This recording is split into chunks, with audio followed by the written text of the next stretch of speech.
¿Ya? Mis queridos amigos, muy buenas noches. Agradezco infinitamente a los amigos de Mundo Libre que muy gentilmente nos han invitado para conversar sobre un tema siempre vigente e importante, como es la motivación de las decisiones judiciales y fiscales de una perspectiva constitucional y convencional. Es un tema de particular actualidad, dado que concierne a la actividad tanto de abogados y especialmente a jueces y fiscales. Se trata de un tema bastante interesante, pero muy peliagudo respecto a las perspectivas y a los problemas que encierra. Como ustedes conocen, el deber de motivar las resoluciones judiciales y en realidad las decisiones estatales se encuentra consagrado en el artículo 139.5 de la Constitución Política, que establece como un principio de la función jurisdiccional la motivación escrita de las resoluciones judiciales, excepto de las resoluciones de mero trámite. Asimismo, la Corte Interamericana de Derechos Humanos establece en su artículo 8.1 una serie de garantías y se ha establecido por la actividad justamente de la Corte Interamericana una consideración del deber de motivar las decisiones judiciales, administrativas y en general estatales como un principio, una garantía implícita.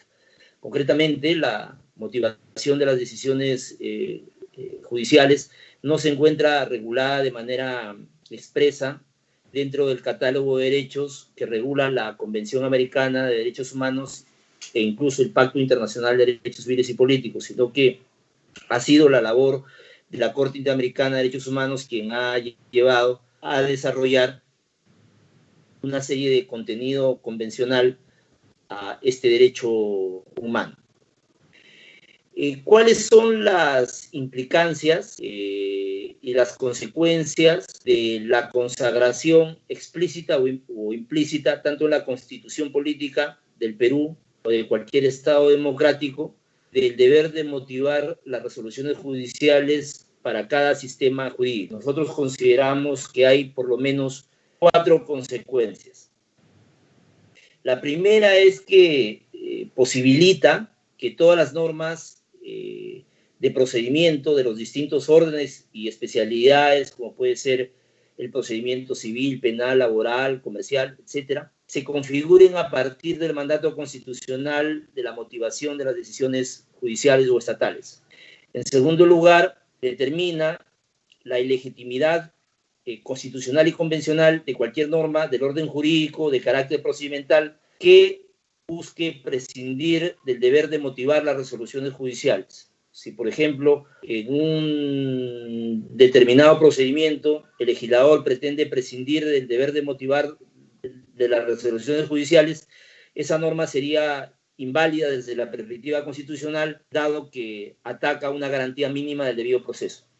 En tercer lugar, permite una interpretación sistemática o integradora de cualquier norma del orden jurídico. Para ello se hace uso de una interpretación conforme o según la Constitución o la Convención Americana de Derechos Humanos. De ahí que se trate de una interpretación conforme. Y también la consagración del deber de motivar las resoluciones judiciales o fiscales establece un especial régimen de configuración del sistema de nulidades a nivel procesal, ya que deben tomarse en cuenta las prescripciones constitucionales y la regulación que hace la Corte Interamericana de Derechos Humanos de esta obligación. La pregunta es, ¿se trata de un principio, de un derecho humano derrotable que puede tener excepciones o representa más bien una garantía general del debido proceso que no reconoce matiz o excepción alguna? Hasta hace poco tiempo, hasta hace 3 años, no se reconocía dentro del sistema americano una excepción a la obligación de motivar las resoluciones judiciales.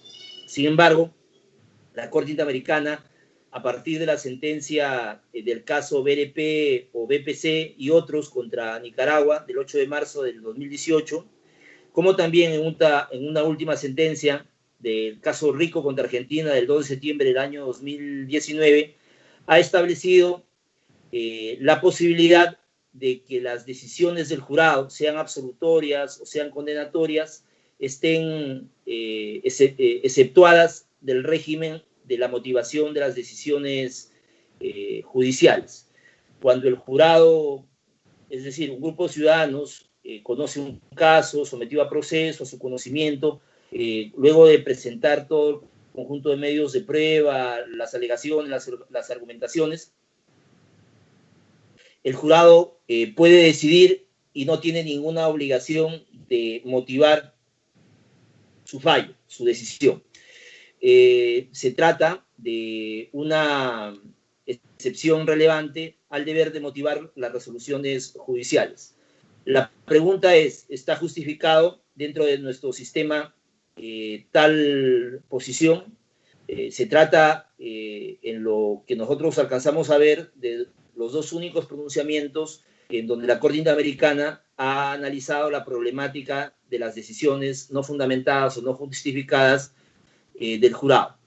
Por nuestra parte, consideramos que se trata, desde el punto de vista histórico y según el modelo diseño procesal, de cuestiones discutibles, pero racionales. De algún modo, hay un efecto compensatorio.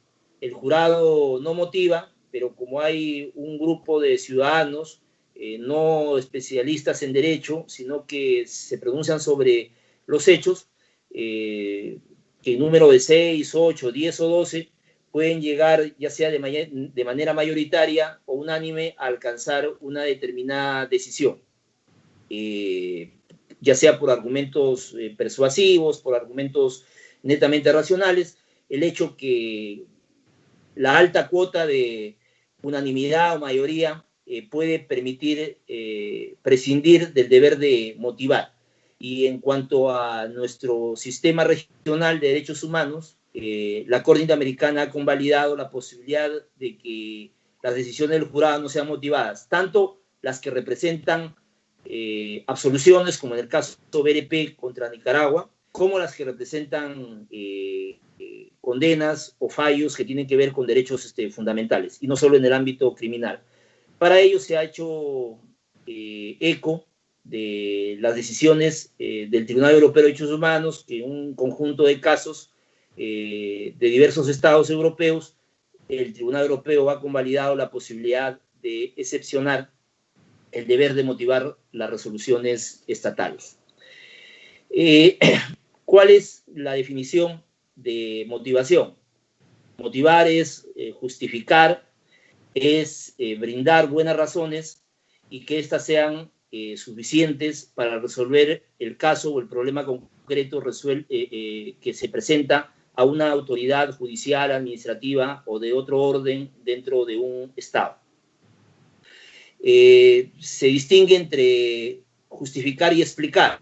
Explicar es una actividad racional, pero que es eminentemente descriptiva. En cambio, justificar es también una actividad racional, pero que supone aportar razones de tipo normativo o valorativo, ya no solamente descriptivo, para adoptar una determinada decisión.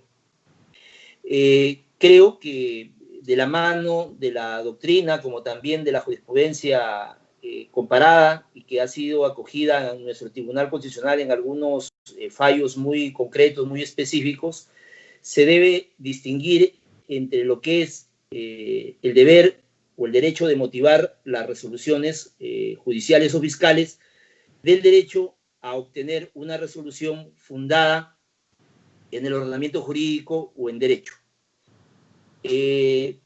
Motivar no es lo mismo que el derecho a obtener una resolución fundada en razones jurídicas. Me explico. Es posible que se motive y se den razones de tipo moral, de tipo ético, de tipo social, de tipo político, para llegar a una determinada decisión. No es necesario que se utilicen razones normativas, razones constitucionales, legales o reglamentarias para asumir una determinada postura o decisión de un caso. Por ejemplo, puede haber una argumentación de tipo ética, de tipo religioso, al margen del derecho, que resuelva un caso o un problema concreto. ¿Se motiva esa resolución? Sí, se motiva esa resolución, pero desde el punto de vista constitucional, convencional y jurídico, no es una resolución que se apoye en razones normativas ni que encuentre sustento en el debido proceso, como también en la tutela judicial efectiva.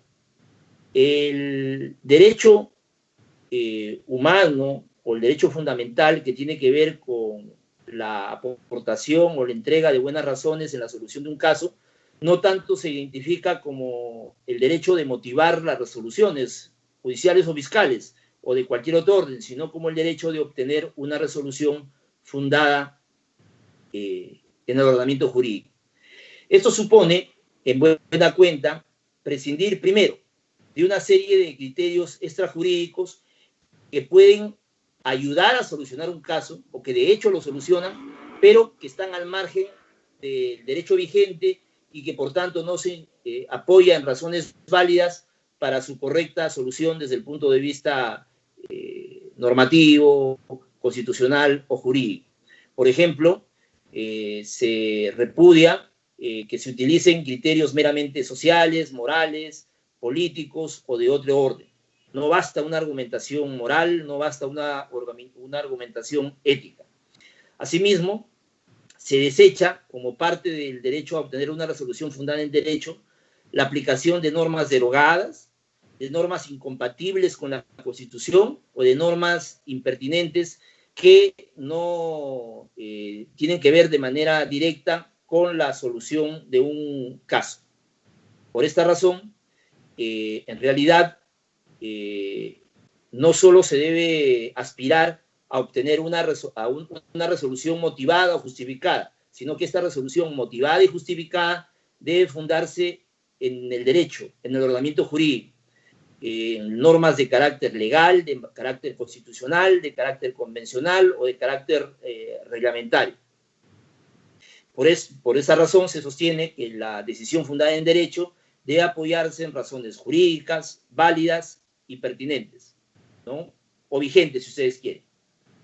El desarrollo de esta cuestión, lamentablemente, ha sido objeto de 2 o 3 sentencias por parte de nuestro Tribunal Constitucional, y en donde la más importante se puede encontrar en el caso de la Municipalidad Distrital de Chorrillos, en el expediente 3268-2013. Asimismo, una resolución fundada en derecho debe respetar el sistema de fuentes de nuestro ordenamiento jurídico. Las fuentes, según el artículo 138 y según el artículo 146.1 de la Constitución, supone reconocer que los jueces, si se entiende todos los funcionarios públicos, tienen que sujetarse y vincularse a la Constitución y a la ley. Y son la Constitución y la ley las fuentes primarias y más importantes de nuestro sistema jurídico. Cuando haya déficit de regulación por parte de la Constitución y de la ley, es de aplicación el artículo 139.8 de la Constitución, que señala que el principio de no dejar de administrar justicia por vacío o deficiencia de la ley es un derecho de la administración de justicia y una obligación. Y en tal caso deben aplicarse los principios generales del derecho y el derecho consuetudinario. Ello supone, por ejemplo, que si hay una norma constitucional o legal vigente, debe preferirse la aplicación para resolver un caso jurídico antes que acudir a otra fuente normativa, a otra fuente de derecho. Uno no puede de manera inmediata acudir a la aplicación de los principios generales, como tampoco del derecho consuetudinario o de la doctrina. Por supuesto que el juez, los fiscales, los órganos administrativos pueden efectuar un control de constitucionalidad o un control de convencionalidad. Es decir, pueden preferir aplicar la Constitución sobre la ley u el reglamento, o pueden preferir aplicar la Convención sobre la Constitución, sobre una ley o el reglamento. Y cuando aludo a la Convención me estoy refiriendo tanto a la Convención Americana de Derechos Humanos como al Pacto Internacional de Derechos Civiles y Políticos. Esto es importante, ¿por qué? Porque lamentablemente acá en el Perú muchas personas que tienen una enorme o gran formación, ya sea en materia penal, en materia civil, en materia administrativa, en materia tributaria, muchas veces prefieren aplicar directamente una determinada doctrina antes que la ley u otra fuente reconocida por el ordenamiento jurídico. Yo conozco casos, por ejemplo, en donde algunos jueces y fiscales citan a Jacobs, a Roxin, a Schunemann, citan a Mirpuy, a Sugalí Espinar, a Muñoz Conde, sin tomar en cuenta la ley vigente en nuestro país. Debo recordar que lo que se aplica dentro de un Estado constitucional es el sistema de fuentes y la prelación del sistema de fuentes reconocido ya sea en la Constitución o en la ley. Y como según nuestro sistema de fuentes, las fuentes prioritarias, aunque no exclusivas, es la Constitución y la ley, estas fuentes tienen preferencia sobre las demás.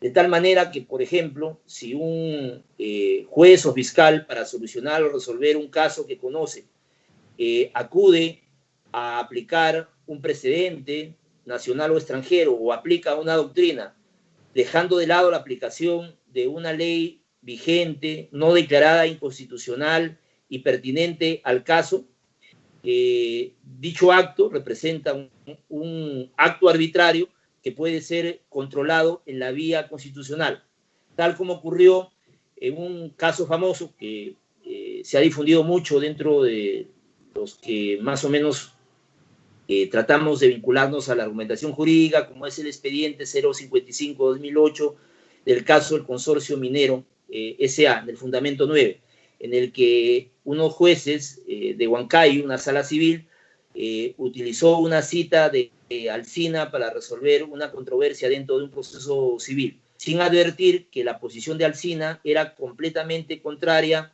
a lo establecido en el Código Procesal Civil y concretamente en el artículo 50.6 de nuestro Código Procesal Civil, de tal manera que el Tribunal Constitucional controló dicha resolución judicial, la declaró inconstitucional por considerar que se había violado el deber de motivar las resoluciones judiciales.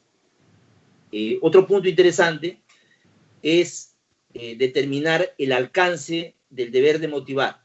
Si nosotros hacemos una lectura literal, formal, de la Constitución Política del Estado, podemos concluir que efectivamente la motivación es un deber, una obligación o un principio de la Administración de Justicia y en particular que obliga a los órganos jurisdiccionales. Pero si se realiza una interpretación conforme a los derechos fundamentales, guiados por el principio promine, el deber de motivar las resoluciones judiciales se extiende y se amplía a una serie de actos. Por ejemplo, es posible que se pueda exigir que cualquier decisión de tipo administrativo, disciplinario, tributario, pueda cumplir con este mandato constitucional de motivar las decisiones. Nosotros consideramos que la obligación de motivar las decisiones judiciales, que es el mandato contenido en el artículo 139.5, se extiende de manera amplia e irrestricta a cualquier decisión estatal, sobre todo las que tienen que ver con la afectación, la limitación de un derecho fundamental. Y la regla que nos permitimos proponer es que toda decisión estatal que afecte de manera directa un derecho fundamental, independientemente si se trata de su contenido esencial o no, debe cumplir con el mandato de justificar, aportar razones y motivar dicha decisión.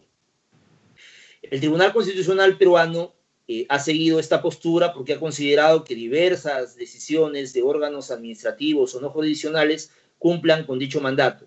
Por ejemplo, las decisiones del Consejo Nacional de la Magistratura, de la Superintendencia Nacional Tributaria, de diversas universidades, de la Asamblea Nacional de Rectores, órgano ya fenecido, de la Marina de Guerra del Perú, de la Comandancia General del Ejército, de la Policía Nacional, de la ONP, deben cumplir con ese mandato. Incluso nuestro Tribunal Constitucional ha dado un paso importante al exigir, por ejemplo, que facultades históricamente sujetas a la pura discrecionalidad del Poder Ejecutivo, como es la concesión de indultos, deba estar sometida a la obligación de dar o aportar razones mínimas de por qué se concede el indulto y se excepciona la garantía de ejecución de las resoluciones judiciales.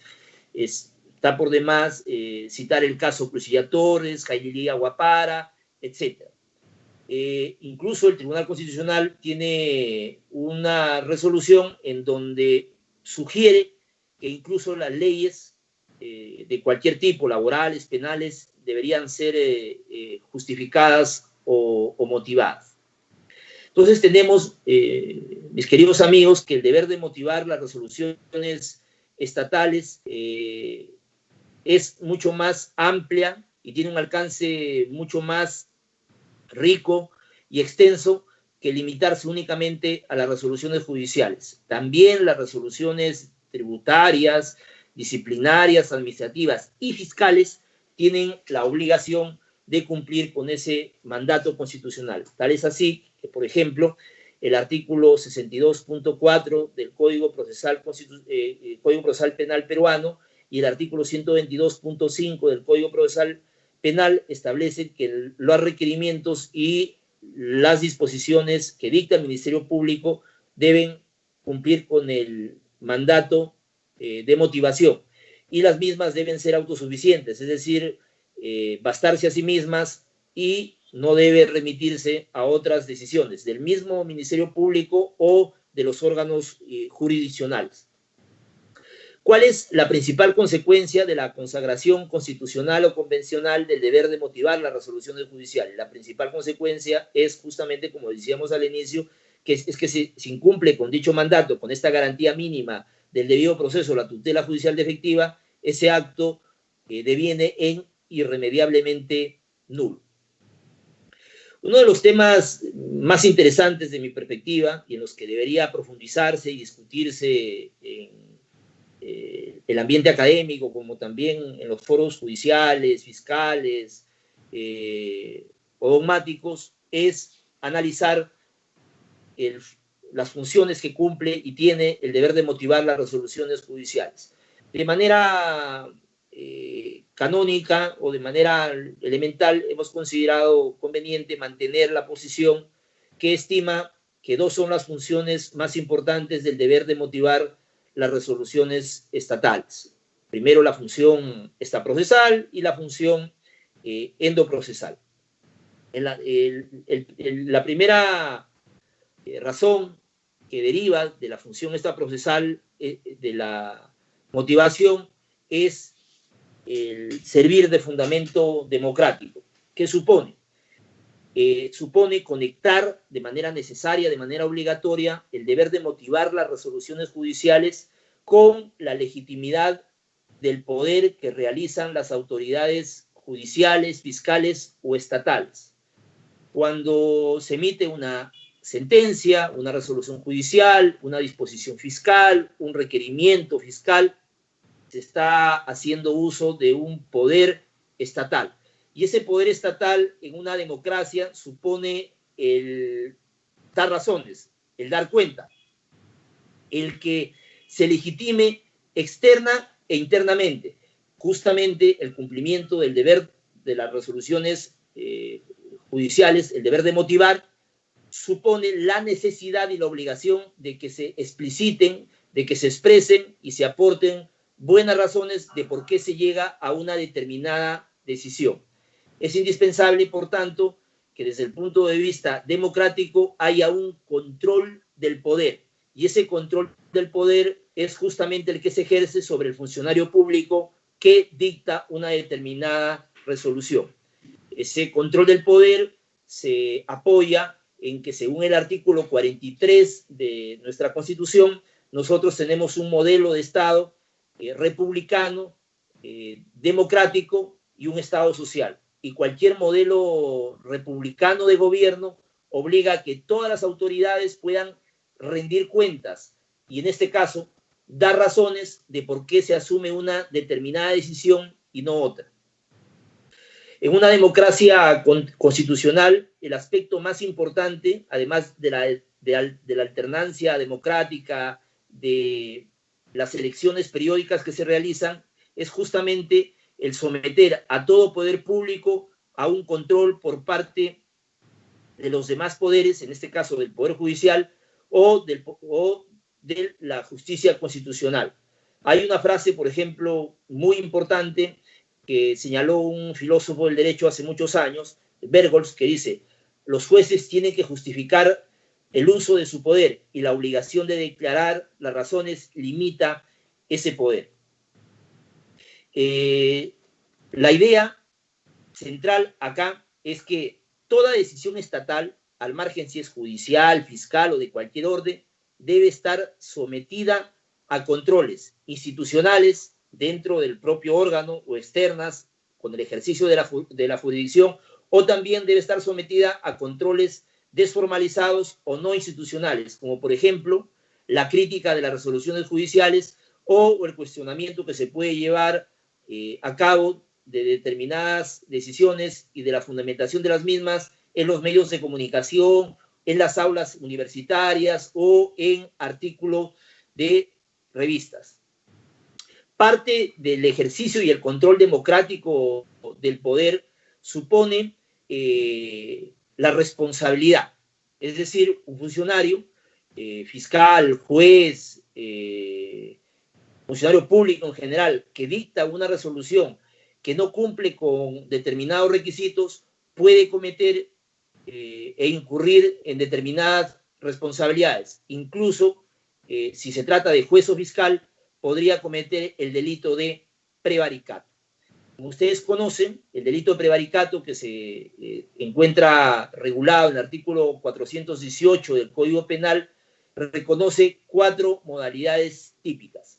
La primera modalidad típica es el caso del prevaricato normativo, que se comete cuando los jueces o fiscales citan y aplican leyes supuestas o derogadas, es decir, lejos de aplicar una norma vigente, una norma actual, aplican una ley o una norma dejada sin efecto, ya sea explícita o explícitamente, por el legislador o por otra norma posterior.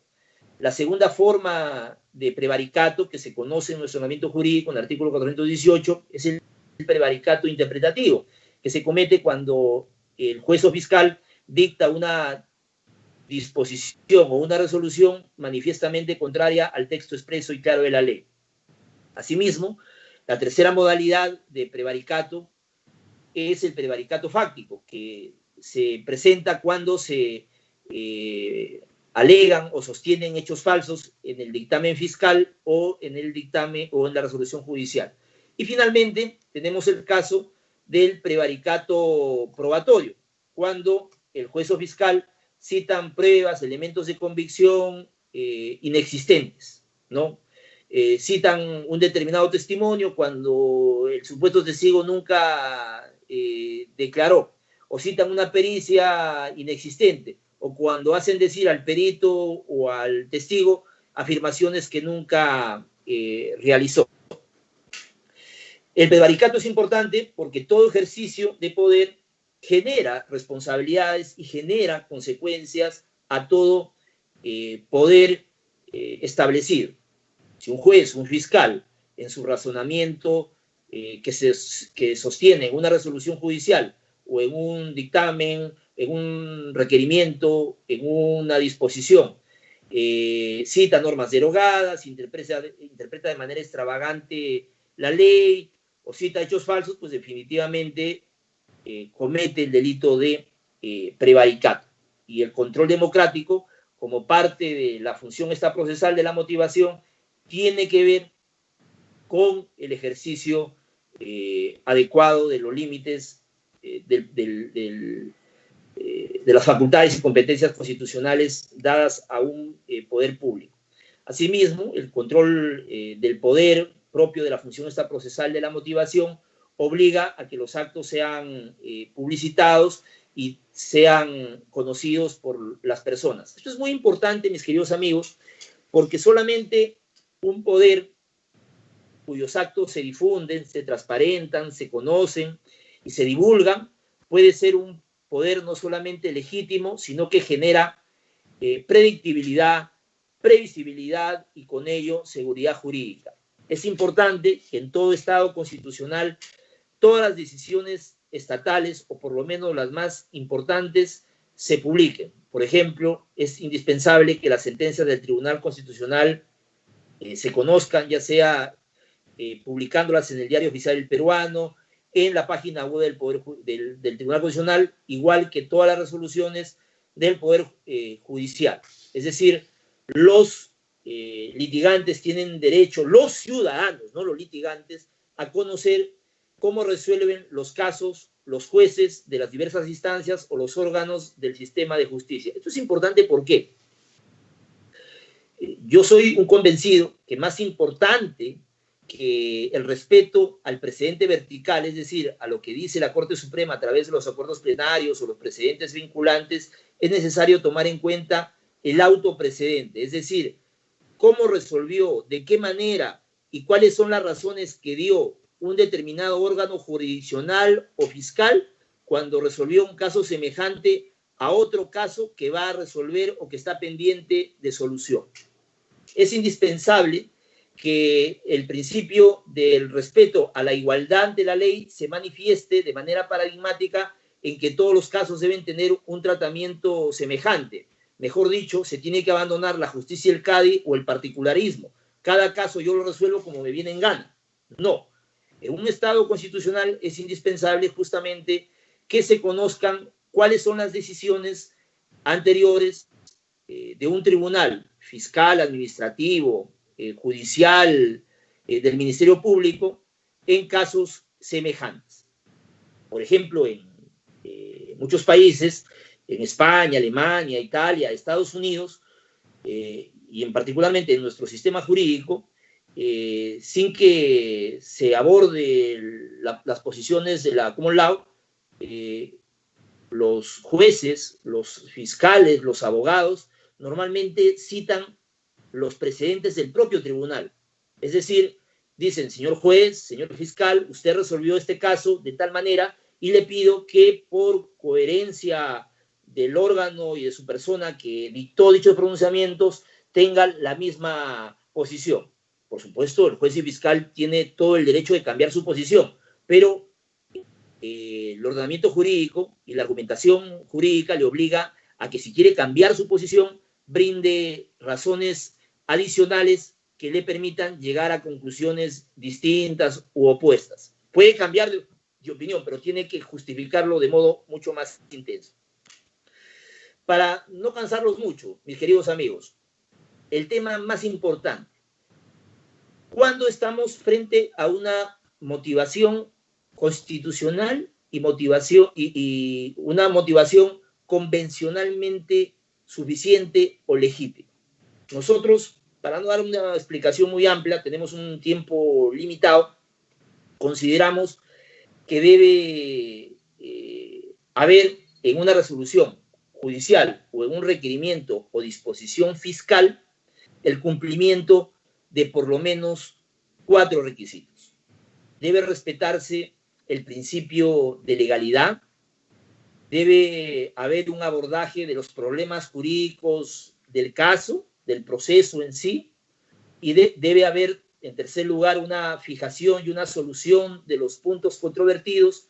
Asimismo, por ejemplo, en materia penal, es necesario que se justifique, que se motive cada uno de los elementos del injusto culpable y punible.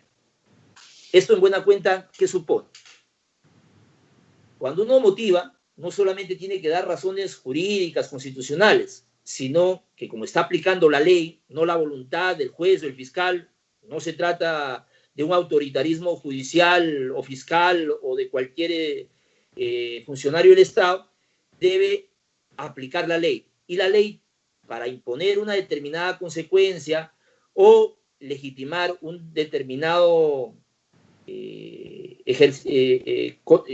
ejercicio, se requiere primero que se cumpla con los elementos objetivos y subjetivos fijados en la ley: civil, laboral, tributaria, fiscal, contenciosa o penal.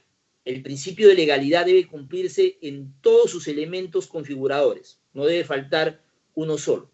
Justamente en la argumentación jurídica y sobre todo en la teoría constitucional, se señala que por el principio de legalidad automáticamente se activa la regla de ejercicio. La regla de ejercicio supone que debe primero cumplirse con lo que manda la ley ordinaria, el principio de legalidad, pero además tiene que haber dentro de esta regla de ejercicio la posibilidad de control y de convalidación de los actos, es decir, se tiene que comprobar si efectivamente esa decisión judicial o fiscal cumple con el mandato del principio de legalidad. Asimismo, debe establecerse la necesidad de respetar los problemas jurídicos. En un caso de cualquier naturaleza, civil, laboral, tributario, penal, los problemas jurídicos no los trae el juez, sino lo traen las partes y deriva de la particularidad de cada caso concreto determinar los problemas jurídicos. Hay problemas jurídicos que tienen que ver, por ejemplo, con la aplicación de la Constitución o una ley al caso. Tiene que ver con, por ejemplo, con la aplicación de criterios de convencionalidad, tiene que ver con problemas de interpretación o subsunción, tiene que ver con problemas fácticos o tiene que ver con problemas probatorios, ¿sí? Y cada caso tiene una problemática determinada.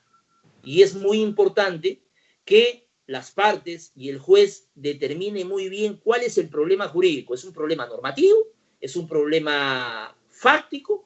¿O es un problema probatorio? Por ejemplo, ¿no?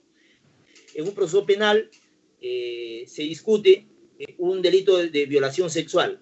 Resulta que la acusación fiscal atribuye al imputado en todas sus etapas el haber mantenido relaciones sexuales por la vía vaginal. Y resulta que la actividad probatoria que se produce en el juicio oral y la declaración de la víctima arroja como resultado que la relación sexual no se llevó vía vaginal, sino vía anal. La pregunta es, ¿el fiscal nunca amplió, nunca extendió la imputación para incorporar dentro de los alcances de la acusación escrita o la acusación complementaria la relación sexual vía anal o otro tipo de acceso, sino siempre se mantuvo en el acceso vaginal? La sala, el órgano jurisdiccional o el juez puede condenar por el principio de congruencia, no. Si el proceso, tal como ha sido introducido por el fiscal, tiene un hecho típico determinado, en este caso un tipo alternativo como es el delito de violación sexual, que es el abuso sexual mediante violencia, grave amenaza o abuso sexual, y se tiene la relación sexual vía vaginal, no puede haber un fallo sorpresivo que castigue el acto sexual vía anal, sin que las partes hayan podido defenderse o probar sobre esa argumentación. Hay una sentencia justamente de casación de Cañete que así lo establece, una sentencia peruana. Pero además de fijar los problemas jurídicos, es necesario que se fijen y se solucionen los puntos controvertidos. ¿Qué quiere decir? El gran problema en el Perú de los dictámenes judiciales y fiscales son resoluciones sábanas, estereotipadas, extensas, etc., que lamentablemente no cumplen con una regla elemental de la argumentación jurídica racional y de la obligación constitucional y convencional, que es identificar el problema y el punto controvertido.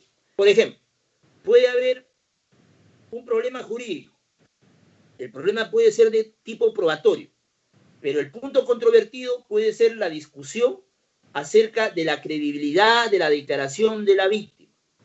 Si el imputado durante todo el proceso cuestiona, advierte, critica, presenta pruebas acerca de la falta de credibilidad de la declaración de la víctima, presenta chats, presenta fotografías, audios, videos, testigos que demuestran que la víctima está mintiendo, no basta, por ejemplo, en un delito de abuso sexual, por ejemplo, un delito de homicidio, decir, no, el certificado médico es contundente, la persona falleció, o el certificado médico arroja que hubo violación sexual. El problema es probatorio, pero el punto controvertido concreto, ¿cuál es? La credibilidad del principal testigo de cargo de la declaración del agraviado. Puede ser considerada como una motivación compatible con la Constitución y con la Convención. El hecho que se respete un problema jurídico, pero no se resuelva el punto controvertido cuestionado por la defensa del imputado, no. Es lo que se conoce justamente como la falacia de elusión de la cuestión. Tú resuelves el caso, pero ignorando mi problema, ignorando mi punto controvertido. Condena, absuelve, pero responde justamente el cuestionamiento que te hago. La Corte Interamericana de Derechos Humanos ha desarrollado un cuerpo de doctrina bastante amplio, bastante sólido, que obliga a que, para que se considere una decisión compatible con la Convención en cuanto a sus fundamentos y razones, que deben responder los alegatos esenciales de las partes. Me explico. Hay tres posturas, de manera general, en la jurisprudencia y en la doctrina, para resolver los problemas jurídicos y los puntos controvertidos. La primera posición dice, de manera abierta, todos los planteamientos sugeridos por las partes deben tener respuesta en la resolución judicial o fiscal. El gran problema de esta posición, por ejemplo, que en el campo doctrinal lo sostiene Colomer Hernández en España y otros profesores, es que prácticamente paralizaríamos al sistema de justicia. Si un litigante, un fiscal, un juez, un abogado presenta 40 cuestiones problemáticas, algunas reales y la mayor parte innecesarias, pues prácticamente los jueces se dedicarían solo a ese caso.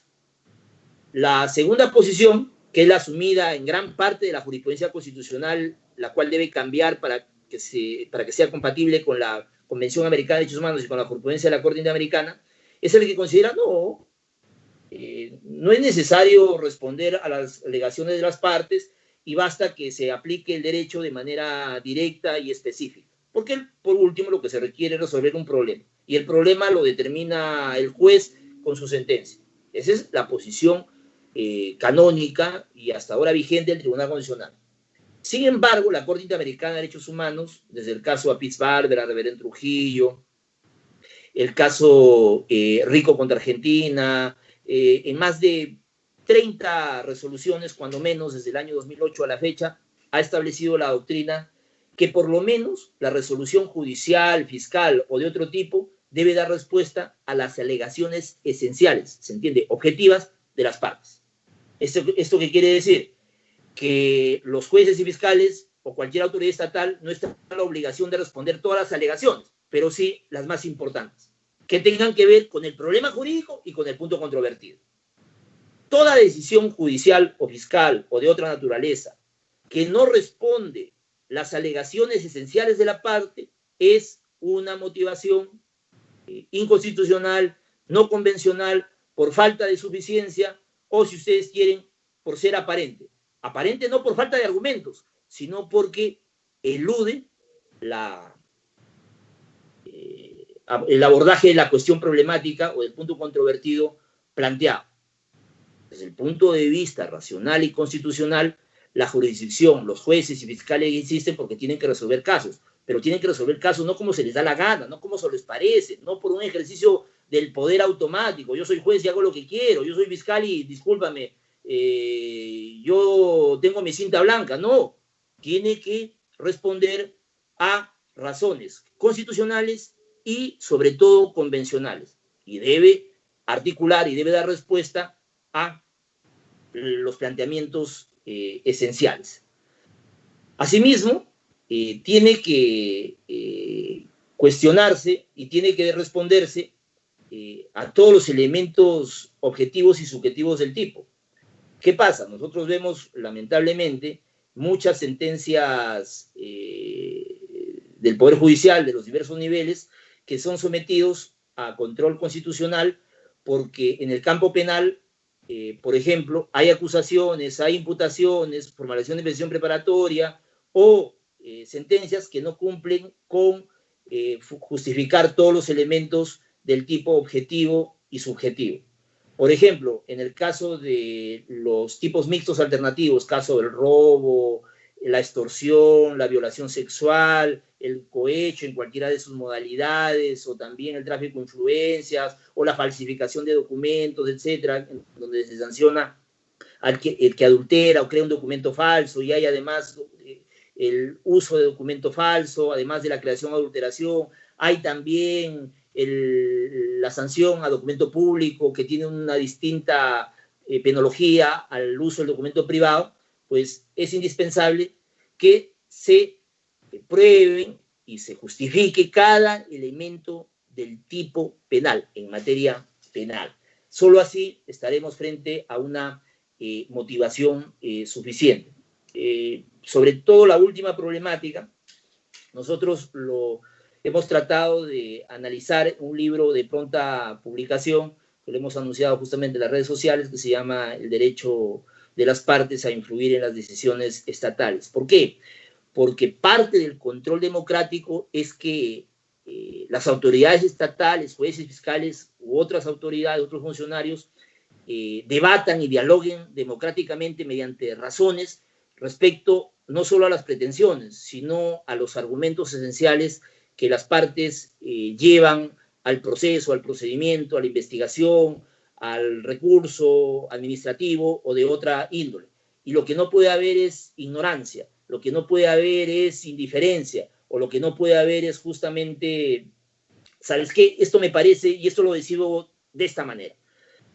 Es lo que quisiera que todos podamos interiorizar y comprender, que un Estado constitucional, lo más importante es el control del poder, y justamente el derecho humano, la garantía mínima del debido proceso, de la motivación de las decisiones estatales, representa un ejercicio democrático del control del poder, el control de los jueces, de los fiscales y de toda autoridad que se expresa mediante decisiones.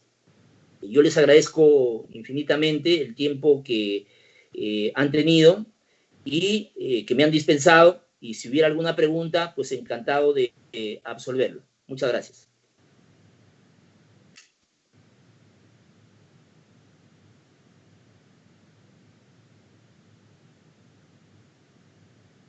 Sí.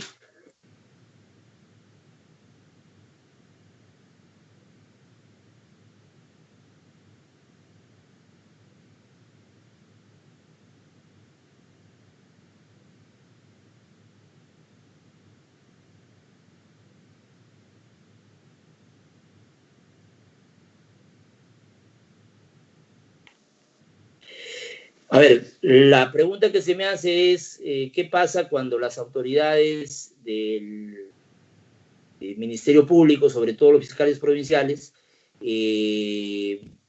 no respetan la decisión de los órganos superiores? Es un tema bastante interesante que ya se ha presentado muchas veces en el Ministerio Público. Concretamente, y dando una respuesta, se entiende, razonable o constitucionalmente legítima.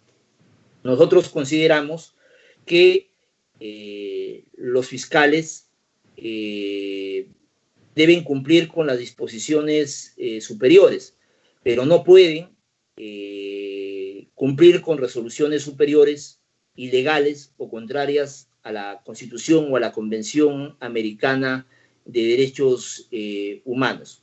Yo creo que en el caso de la pregunta que se me plantea, hay dos salidas muy concretas. O el fiscal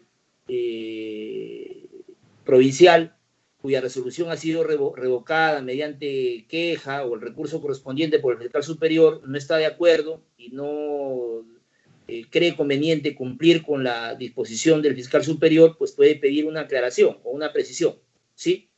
O La segunda opción es que puede inhibirse en el conocimiento del caso y derivar la investigación, el proceso, lo que fuera, a otro fiscal, para mantener las cuotas de legalidad dentro de parámetros razonables, ¿no? ¿Hubiera otra pregunta?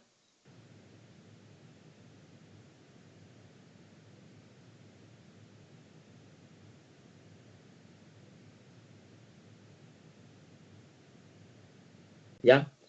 Bueno, mis queridos amigos, yo creo que pese a ser un día viernes, 7 de la noche, en donde todos, pues, antes de la cuarentena tenían actividades ya establecidas y un plan de vida, el hecho que me hayan dispensado su tiempo y me hayan regalado unos minutos en los cuales se pueda conversar, debatir y analizar los temas por los cuales he sido convocado en esta charla, ya es bastante y no quiero abusar de su generosidad. Sí, dime.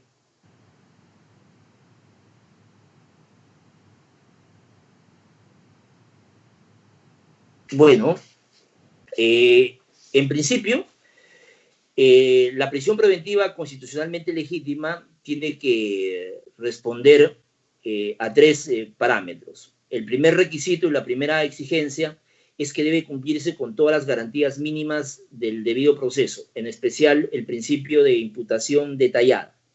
Y digo imputación detallada porque eso es lo que establece el artículo 9.1 del título preliminar del Código Procesal Penal.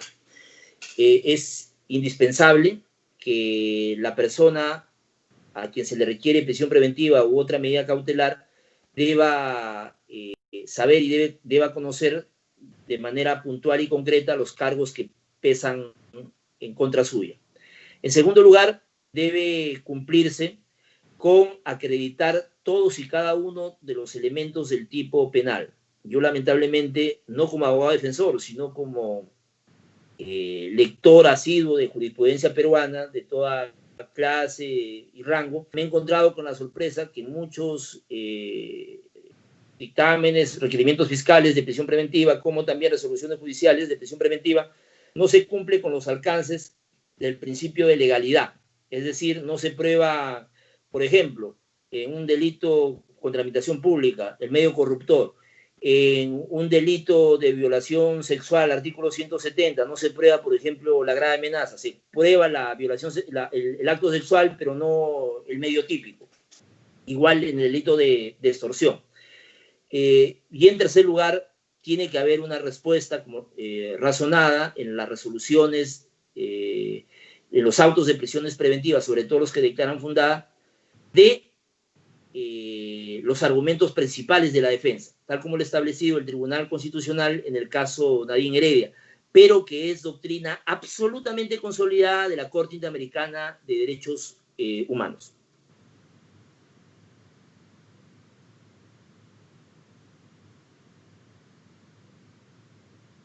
Ya, yo lo tengo que repetir, sí, sí.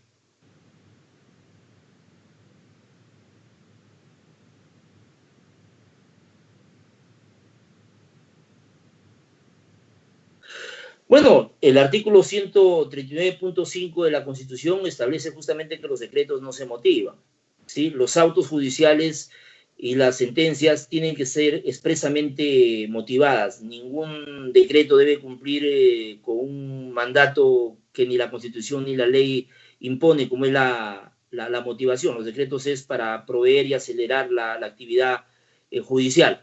El problema, creo que me refieren, es qué hacer frente a autos materiales que se les da la forma de decretos. Pues definitivamente ahí hay una ilegalidad y una inconstitucionalidad manifiesta y habría que analizar caso por caso justamente si se cumple o no con los alcances del principio de legalidad, porque si el órgano jurisdiccional debe dictar un auto y en su lugar dicta un decreto, pues probablemente se ha cometido el delito de prevaricato.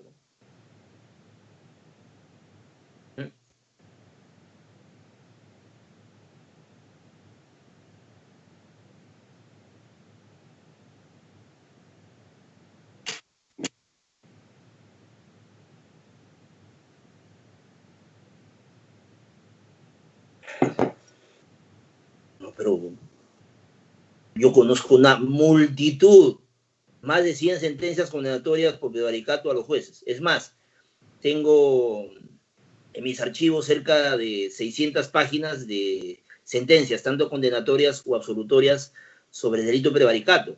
Y ustedes pueden ingresar a la página web del Poder Judicial y revisar sobre todo las decisiones de apelación que dicta la Sala Penal Permanente o la Sala Penal Transitoria, que conocen en su mayoría procesos penales especiales, cuya primera instancia son las salas superiores por el delito de prevaricato, pero hay muchas sentencias condenatorias por el delito de prevaricato. Que pocas se conocen, pocas se difunden, es otra cosa, pero hay ya una doctrina absolutamente consolidada.